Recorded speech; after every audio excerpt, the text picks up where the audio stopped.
বাংলাদেশ ও ভারতের মাঝে ৫৪টি আন্তঃসীমান্ত নদী রয়েছে এবং এসব নদীর অনেকগুলো উজানে ভারতীয় অংশে ড্যাম ও ব্যারেজ নির্মাণ করা হয়েছে। নদীর উজানে বাঁধ নির্মাণের মাধ্যমে পানির প্রবাহ নিয়ন্ত্রণ করায় বাংলাদেশের ভাটি অংশে যেমন প্রয়োজনের সময়, বিশেষ করে শুকনা মৌসুমে পর্যাপ্ত পানি প্রবাহিত না হওয়ায় কৃষিসহ নানা কর্মকাণ্ড ব্যাহত হয়, তেমনি অতিরিক্ত পানি সামলানোর নামে বর্ষা মৌসুমে বাঁধগুলোর গেট খুলে দেয় ভাটি এলাকা বন্যা কবলিত হয় এবং ব্যাপক ক্ষয়ক্ষতি হয়। পানির এমন একতরফা নিয়ন্ত্রণের কারণে প্রতিবেশী বৃহৎ রাষ্ট্র ভারতের প্রতি বাংলাদেশের সাধারণ জনগণের স্বাভাবিকভাবে বিদ্বেষ সৃষ্টি হয় এবং এর বহিঃপ্রকাশও প্রায়ই লক্ষ্য করা যায়। অথচ আঞ্চলিক এবং দ্বিপক্ষীয় শান্তির জন্য প্রতিবেশী রাষ্ট্রের সাথে সুসম্পর্ক এবং পারস্পরিক আস্থা থাকা জরুরি। এক্ষেত্রে বৃহৎ এবং শক্তিশালী রাষ্ট্রের গুরুত্বপূর্ণ ভূমিকা থাকা প্রয়োজন। দক্ষিণ এশিয়ার প্রেক্ষাপট বিশ্লেষণ করলে দেখা যায়, প্রতিবেশী বৃহৎ রাষ্ট্র অপেক্ষাকৃত ক্ষুদ্র রাষ্ট্রগুলোকে নানাভাবে বঞ্চিত করে, নিপীড়ন করে এবং তথাকথিত শক্তিশালী রাষ্ট্র অনেকটা তৃপ্তি লাভ করে।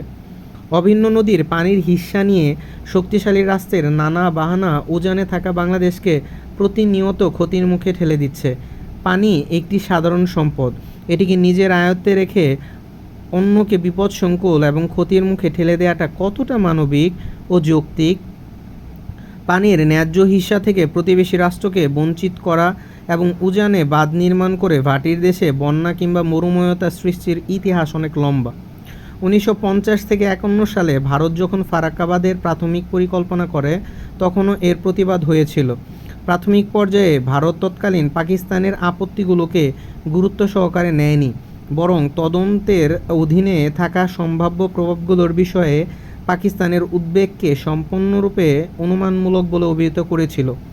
তৎকালীন পাকিস্তান ভারতকে অনুরোধ করেছিল, পূর্ব পাকিস্তানে বিরূপ প্রভাব ফেলবে এমন যে কোনো পরিকল্পনা পরিচালনার আগে তার সঙ্গে পরামর্শের জন্য। ১৯৫৩ সালে ভারত প্রস্তাব করেছিল যে দুই দেশের গঙ্গার পানি সম্পদের উন্নয়নে পারস্পরিক সহযোগিতা করা উচিত। পরের বছর তৎকালীন পাকিস্তান পূর্ব পাকিস্তানে গঙ্গা কপোতাক্ষ প্রকল্পের একটি রূপরেখা প্রণয়ন করে এবং ভারতকে প্রস্তাব করে। সেখানে বলা হয়েছিল, পূর্ব পাকিস্তানে ২ মিলিয়ন একর জমিতে সেচের জন্য ২,০০০ কিউসেক পানির প্রয়োজন। একথা জানায় যে গঙ্গা এবং ব্রহ্মপুত্রের উজানে যৌথ জরিপ প্রয়োজন, কিন্তু ভারত এই রূপরেখা প্রত্যাখ্যান করে। এভাবে কোনো সমঝোতা ছাড়াই প্রকল্পের কাজ চলতে থাকে এবং ১৯৭৫ সালে ভারত এই বাঁধের কার্যক্রম চালু করে। ফারাক্কা বাঁধ নিয়ে বলতেছে। ফারাক্কা পশ্চিমবঙ্গ রাজ্যের মালদহ এবং মুর্শিদাবাদ জেলায় নির্মিত এই ফারাক্কা বাঁধ বাংলাদেশের জন্য মৃত্যুফাঁদ হিসেবে আবির্ভূত হয়। এই বাঁধ নির্মাণের পূর্ব থেকে যেমন এই অঞ্চলে মানুষের বিরোধিতা ছিল, তেমনি বাংলাদেশ স্বাধীন হওয়ার পরও এই বাঁধের কার্যক্রম শুরু থেকে ভারত ও বাংলাদেশের মধ্যে পানি বণ্টন নিয়ে বিতর্ক শুরু হয়। ফারাক্কায় বাঁধ নির্মাণের পর থেকে নদীটির ভাটির অববাহিকায় বাস্তুতন্ত্রে নেমে আসতে থাকে বিপর্যয়। গঙ্গার সঙ্গে জড়িত নদীগুলো পর্যাপ্ত পানি প্রবাহের অভাবে দ্রুত শুকিয়ে যেতে শুরু করে এবং বিলুপ্ত হতে থাকে বাস্তুতন্ত্রের অনেক জীব। এ বাঁধের মাধ্যমে বাংলাদেশে থাকা ভাটির নদীগুলোয় পানি প্রবাহ বন্ধ রাখার প্রত্যক্ষ এবং পরোক্ষ প্রভাব পরিলক্ষিত হচ্ছে প্রতিনিয়ত। বিশেষত বাংলাদেশের কৃষি, মৎস্য, জনস্বাস্থ্য থেকে শুরু করে উন্নয়ন সব কিছুই ক্ষতিগ্রস্ত হচ্ছে। বাঁধ নির্মাণের মাধ্যমে প্রাকৃতিক পানি প্রবাহ বন্ধের কারণে ইতিহাস পর্যালোচনা করলে দেখা যায়, বাংলাদেশের রাষ্ট্রের জন্মের পর থেকেই ফারাক্কা বাঁধ নির্মাণ কেন্দ্র করে ভারতের সঙ্গে বিতর্ক লেগে আছে। এখন পর্যন্ত এর কোনো তাৎপর্যপূর্ণ সমাধান পাওয়া যায়নি, বরং ভারত উজানে ড্যাম ও ব্যারেজের সংখ্যা বাড়িয়ে চলছে। ভারত যে ৩-৪ মেগাওয়াট বিদ্যুৎ উৎপাদন নামে যে এসব ড্যাম তৈরি করছে, সেগুলো আদতে ভাটি অঞ্চলের জন্য বিরাট ক্ষতির কারণ হয়ে দাঁড়িয়েছে। এ থেকে ভাটির অর্থাৎ বাংলাদেশের জনগণের ধারণা জন্মেছে যে ভারত মূলত বিদ্যুৎ উৎপাদন নয়, কার্যত এসব ড্যাম তৈরি করা হয়েছে শুষ্ক মৌসুমে বাংলাদেশকে পানি সংকটে রাখা এবং বর্ষা মৌসুমে বন্যার পানিতে ডুবানোর জন্য। উজানের পানির ঢলে বাংলাদেশের আকস্মিক বন্যা হয় প্রতি বছরই।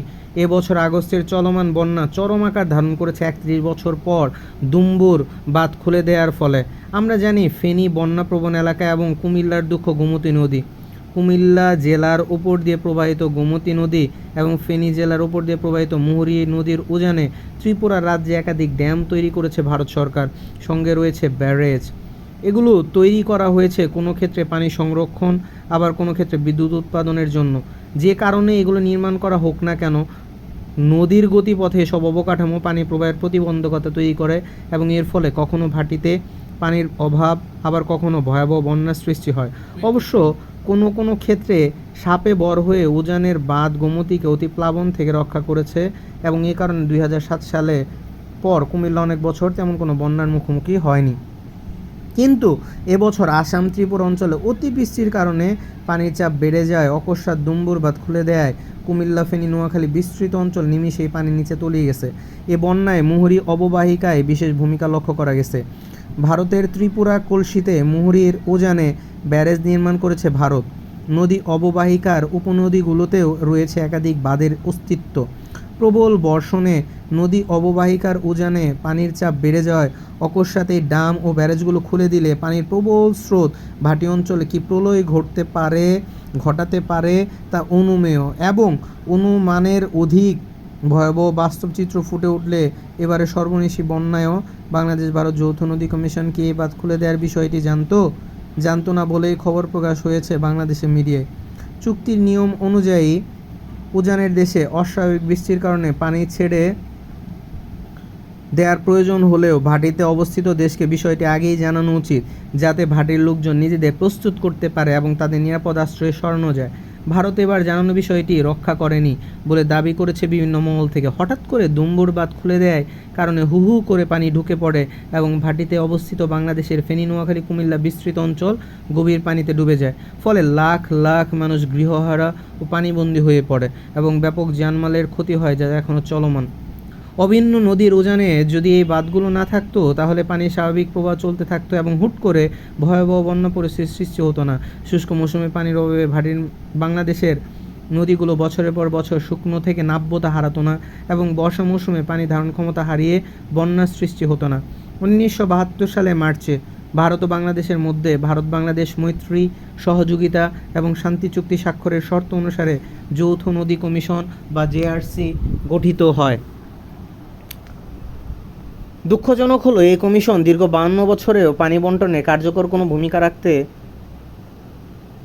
পেরেছে বলে মনে হয়নি। ভারত বাংলাদেশকে বন্ধু প্রতিম দেশ হিসেবে সম্বোধন করলেও পানি বণ্টনের কোনো প্রতিফলন দেখা যায়নি।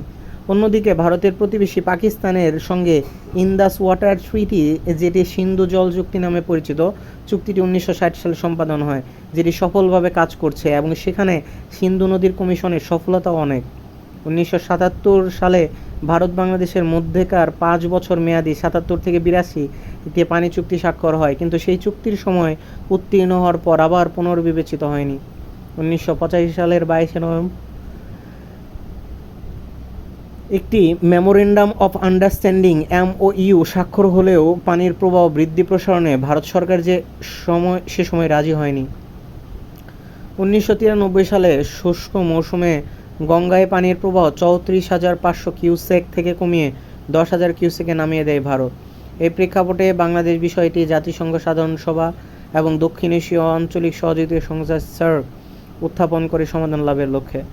সর্বশেষ 1996 সালে 12 ডিসেম্বর ভারত বাংলাদেশের মধ্যে 30 বছর মেয়াদী গঙ্গা চুক্তি স্বাক্ষর হয়, যেটি 2026 সালে শেষ হবে। এই চুক্তি অনুযায়ী বছরের 1 জানুয়ারি থেকে 31 মে পর্যন্ত, অর্থাৎ এই 5 মাস ফারাক্কাবাদ থেকে 2 দেশের মধ্যে পানি বণ্টন হবে এই মর্মে সিদ্ধান্ত হয় এবং যে কোনো সংকটের সময় বাংলাদেশকে 35,000 কিউসেক পানি সরবরাহের নিশ্চয়তাও প্রদান করা হয়। তবে 1996 সালে গঙ্গা পানি বণ্টন থেকে ভারত বাংলাদেশের মধ্যে যে চুক্তি হয় সেটি উজানে থাকা ভারত রক্ষা করছে না বলে বিভিন্ন গবেষণা এবং গণমাধ্যমে দাবি করেছে।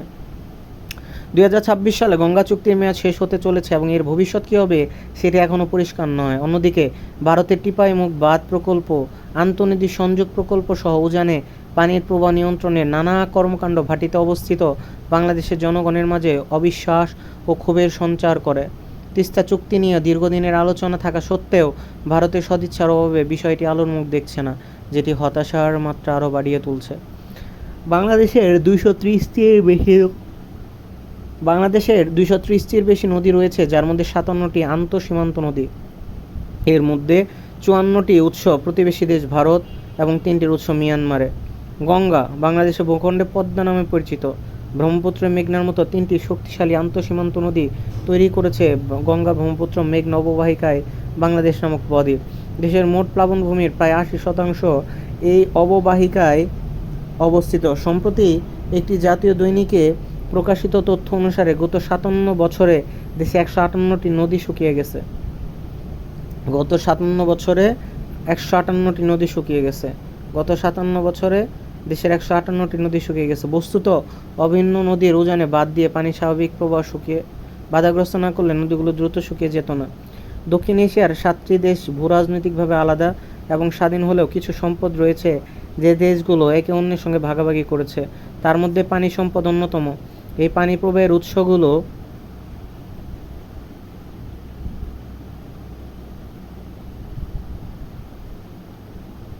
যেসব দেশে অবস্থিত সেখান থেকে প্রবাহ বন্ধ করে দেওয়া হলে এসব অঞ্চলের অধিকাংশ নদ নদী খাল বিল শুকিয়ে মরে যাবে। এটা স্বাভাবিক এবং বাস্তবে তাই হচ্ছে।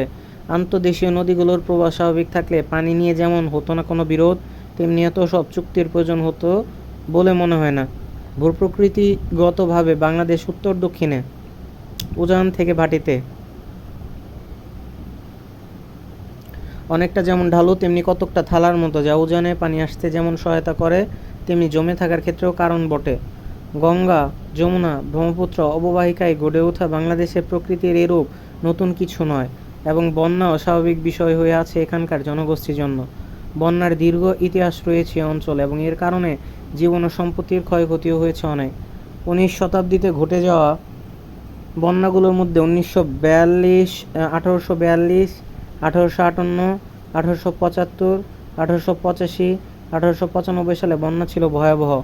বিংশ শতাব্দীতে 18টি বন্যা হয়, যার মধ্যে 1951, 87 এবং 1988 সালের বন্যার ক্ষয়ক্ষতির কথা এখনও অনেকের মনে আছে। ভারত একতরফাভাবে বহু আন্তঃসীমান্ত নদী যেমন তিস্তা, গোমতী, খোয়াই, ধরলা, দুধকুমার, মনু ইত্যাদি উৎসে একাধিক বাঁধ নির্মাণ শুরু করেছে। মুহুরী, ছাগলনাইয়া, ফুলছড়িসহ অনেক নদী অবরুদ্ধ হয়ে পড়েছে, যা ত্রিপুরা থেকে বাংলাদেশে প্রবাহিত হয়েছে। বস্তুত বাংলাদেশের যেন বাঁধ পরিবেষ্টিত দেশে পরিণত হয়েছে। নদীর প্রাকৃতিক প্রবাহে যে কোনো হস্তক্ষেপ ভাটিতে অবস্থিত জনগণের জন্য পানির অভাব সৃষ্টি করে এবং এতে অসন্তোষ অনাস্থার সৃষ্টি হয়। ভাটির সমস্যা একসময় উজানে গিয়ে ঠেকে। যেমন ফারাক্কাবাদ নির্মাণের কারণে প্রথমে উজানের নদীর নাব্যতা কমে গেছে, ফলে বাঁধ নির্মাণের আগের নদীর গভীরতা বেশি থাকায় যে ইলিশ ভারতের এলাহাবাদ পর্যন্ত পাওয়া যেত, নদীর গভীরতা কমে যায়। এখন সেই ইলিশে বিচন বাংলাদেশে সংকীর্ণ হয়ে গেছে। ভারতের উজানে নদীতে ড্যাম, ব্যারেজ এবং স্লুইস গেট সহ নানা প্রতিবন্ধকতা নির্মাণের ফলে সৃষ্ট দ্বন্দ্ব রাজনৈতিক, সামাজিক, অর্থনৈতিক উত্তেজনা বাড়িয়ে তুলছে। পানির বিতরণ, ব্যবহার এবং পরিচালনা সম্পর্কিত বিরোধ আরও বাড়িয়ে দিচ্ছে। ভারতের উচিত অভিন্ন নদীর উজানে বিদ্যুৎ উৎপাদন, পানির প্রবাহ নিয়ন্ত্রণ সহ নানা অজুহাতে অপরিকল্পিত ড্যাম, ব্যারেজ নির্মাণ বন্ধ করা। এতে যেমন পরিবেশ, প্রকৃতি, বাস্তুসংস্থান ক্ষতিগ্রস্ত হওয়া বন্ধ হবে, তেমনি ভাটিতে বসবাসকারী বাংলাদেশের মানুষও ভয়াবহ বন্যা কবল থেকে রেহাই পাবে। এএসএম সাইফুল্লাহ, অধ্যাপক, মাওলানা ভাসানী বিজ্ঞান ও প্রযুক্তি বিশ্ববিদ্যালয়। অভিন্ন নদীতে বাঁধ দেওয়ার ক্ষেত্রে সতর্কতা ও সমঝোতা প্রয়োজন।